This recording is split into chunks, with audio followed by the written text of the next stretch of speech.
The day she disappeared became a permanent scar in my life, a moment split cleanly into before and after. She was pregnant then, her belly just beginning to show, her hands always resting there as if protecting the future growing inside her.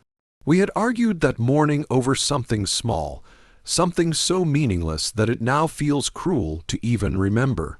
She left the house without saying goodbye, no packed bags, no warning signs, just the sound of the door closing behind her. At first, I thought she needed space. By nightfall, panic had already started crawling into my chest. Days turned into weeks, and weeks into months, but there was no trace of her. Phone calls went straight to voicemail. Messages stayed unread. Her social media fell silent, frozen in time like a memorial. I filed missing person reports, visited hospitals, called shelters, checked bus stations, and followed every rumor no matter how ridiculous it sounded. Friends tried to help at first, but as time passed, their concern faded into awkward silence. People stopped asking how I was doing because the answer never changed. I was waiting and I was breaking. The worst part wasn't just losing my wife. It was losing the child I never got to meet. Every ultrasound picture, every tiny baby item we had bought sat in the house like ghosts. I couldn't bring myself to throw anything away. At night, I imagined who the baby might have become, whether they would have had her eyes or my stubbornness. That imagined future haunted me more than the empty bed beside me. Sleep became rare, and when it came, it was filled with dreams where she was calling my name, but I could never reach her. People began to whisper. Some said she had run away. Others hinted that maybe the baby wasn't mine, that maybe she had chosen a different life. Those words cut deeper than any blade because they planted doubt where love once lived. Still, I defended her even when I was alone. I told myself she wouldn't do that something must have happened to her. Believing she was a victim was easier than believing she had chosen to abandon us. Over the years, grief changed shape. It stopped being loud and became heavy, like something I carried everywhere without realizing it. Birthdays passed, holidays lost their meaning. I smiled in public and fell apart in private. Every knock at the door made my heart race. Every unknown number on my phone filled me with hope that quickly turned into disappointment. 4 years went by, but emotionally I was still standing in that doorway, watching the woman I loved walk out, pregnant with my child, and disappear into silence. As time stretched on, the absence stopped feeling temporary and began to feel like a sentence handed down without explanation. The first year was filled with frantic movement, searching, calling, hoping. But the second year brought something worse: stillness. Life around me kept moving, while mine remained trapped in the same unanswered moment. I went to work, paid bills, attended weddings and funerals, all while carrying a quiet disbelief that my own story had been paused without my consent. Every calendar page turned like a reminder of what I didn't know. I didn't know if she was alive or dead. I didn't know if the child had been born healthy or at all. That uncertainty was torture because grief usually comes with an ending, but this had none. There was no body to mourn, no truth to accept, only endless possibilities that my mind replayed every night. Some were hopeful, others unbearable. I lived between them. People gradually assumed the mystery was solved, even though nothing had been answered. "You need to move on," they said, as if moving on were a door I could simply choose to walk through. They didn't understand that closure requires truth, and truth was the one thing I never had. Letting go felt like betrayal, like admitting she and the baby no longer mattered. So I stayed emotionally loyal to ghosts. The house changed with time, but not in the way homes usually do. Dust settled on the baby crib we had never used. The walls held echoes of laughter that no longer came. I avoided that room for years, yet somehow I still knew exactly how it looked. Memory preserved it perfectly. Sometimes I stood in the doorway and imagined a small child playing on the floor. Imagined her voice calling from the kitchen. Imagined a life that should have been mine. With each passing year, doubt grew stronger. Hope faded, but it never fully disappeared. It just became quieter, more cautious. I stopped checking the news obsessively. I stopped expecting miracles. Still, every time I saw a woman who looked like her from behind, my heart skipped. Every child around the age mine would have been made my chest tighten. Time didn't heal the wound. It only taught me how to hide it better. What hurt most was realizing how memory itself began to blur. I struggled to remember the exact sound of her laugh or the way she said my name. That terrified me more than loneliness. Forgetting felt like losing her all over again.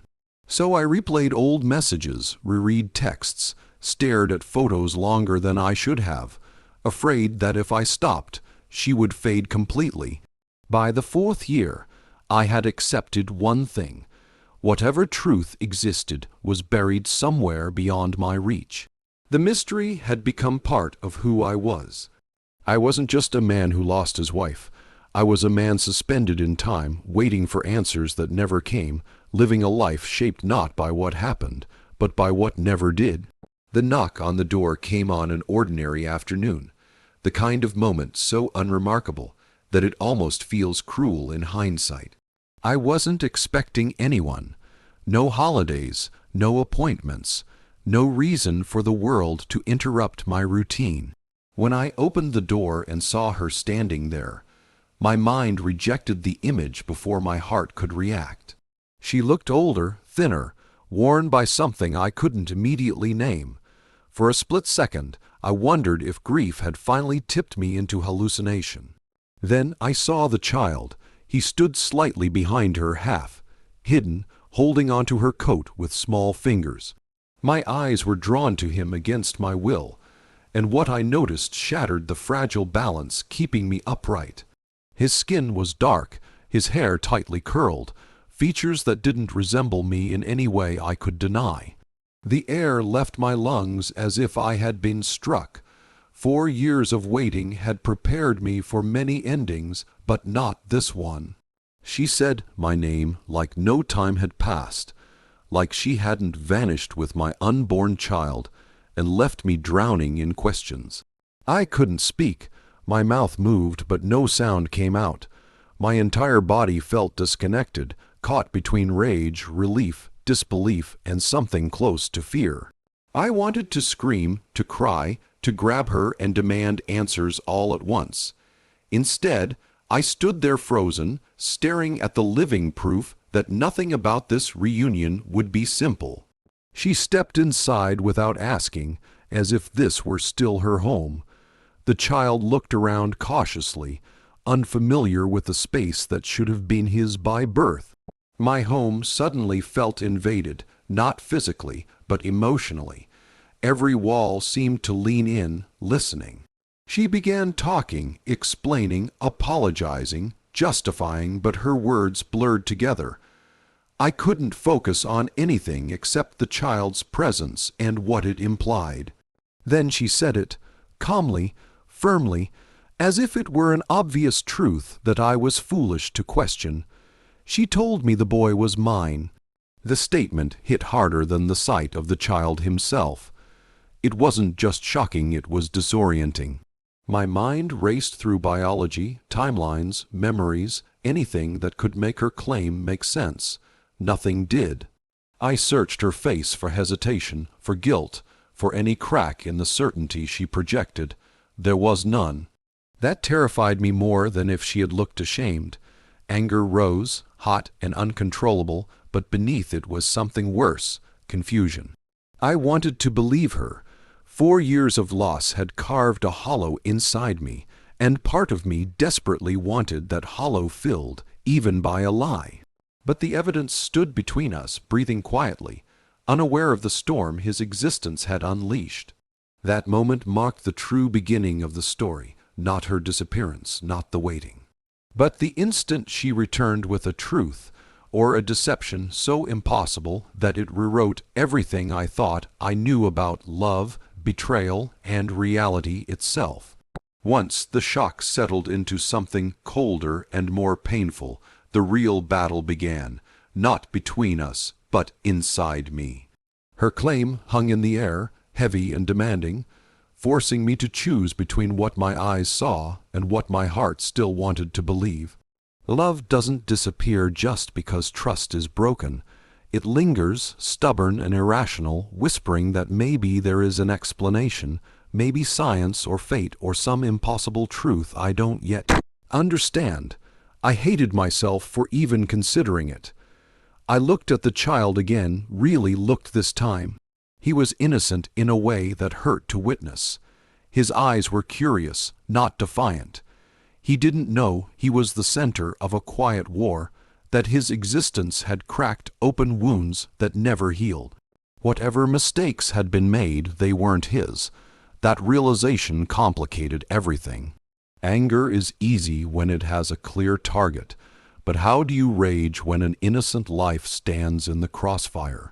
She spoke about stress, about fear, about things she claimed doctors had told her, stories layered with just enough detail to sound convincing. She talked about loneliness, about feeling trapped, about running because she thought she was protecting us all. Every sentence felt like a test. Was she lying to me or lying to herself so convincingly that truth no longer mattered? I listened, but I couldn't absorb it. My mind kept circling the same question. If this child is mine, then what else about my life have I misunderstood? Trust became the real casualty in that room. Not just trust in her, but trust in my own judgment. I replayed memories from before she vanished, searching for signs I might have ignored. Small changes in behavior, conversations I brushed off, moments where love may have blinded me. Doubt poisoned even the happiest recollections, turning them into evidence against myself. Yet love fought back. 4 years of imagining my child, of mourning a future stolen before it began, had created a bond that didn't vanish just because reality was uncomfortable. The idea that this boy might be mine, even if logic screamed otherwise, pulled at something deep and primitive inside me. If there was even a chance, could I really walk away? And if I accepted him, what did that say about me, about truth, about self-respect? She watched me struggle and mistook my silence for weakness. She pressed harder, insisting that biology wasn't everything, that being a father was about presence, not proof. That argument cut sharply because it carried a painful kind of truth. Love isn't measured in DNA alone. But deception poisons love, and no amount of emotion can survive without honesty. I realized then that this wasn't just about whether the child was mine. It was about whether I could live with uncertainty again. I had already lost 4 years to unanswered questions. I couldn't give up the rest of my life to another lie, no matter how much it promised to heal old wounds. In that moment, caught between love and truth, I understood that whatever choice I made would cost me something, and there would be no version of this story without pain. The aftermath of that confrontation unfolded slowly, not in dramatic explosions, but in heavy silences and sleepless nights. Once emotions burned themselves out, what remained was the unavoidable weight of decision. I knew I couldn't react purely out of anger or longing anymore. Whatever came next would define not only my future, but the life of a child who didn't ask to be born into confusion. That responsibility pressed on me harder than any betrayal ever could. I insisted on truth, real truth, not stories shaped by fear or convenience.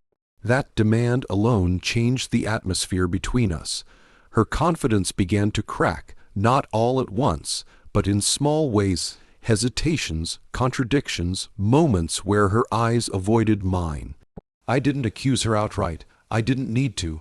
The pressure of reality was doing the work for me. For the first time since her return, I felt grounded, no longer reacting but choosing. What surprised me most was how grief returned, sharper than before. I wasn't just mourning the wife who disappeared. I was mourning the version of myself who believed unquestioningly. I had wanted the story to end with relief, with reconciliation, with meaning. Instead, it demanded maturity, boundaries, and the courage to accept answers I might not like. That realization hurt, but it also brought clarity. The child remained at the center of every thought. Regardless of blood, he was real, present, and watching.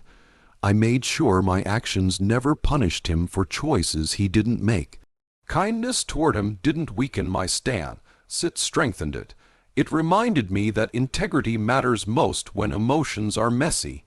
Whatever the truth turned out to be, I refused to become cruel in the process. When the final confirmations came, they didn't arrive with drama. No shouting, no triumph, no collapse, just quiet understanding.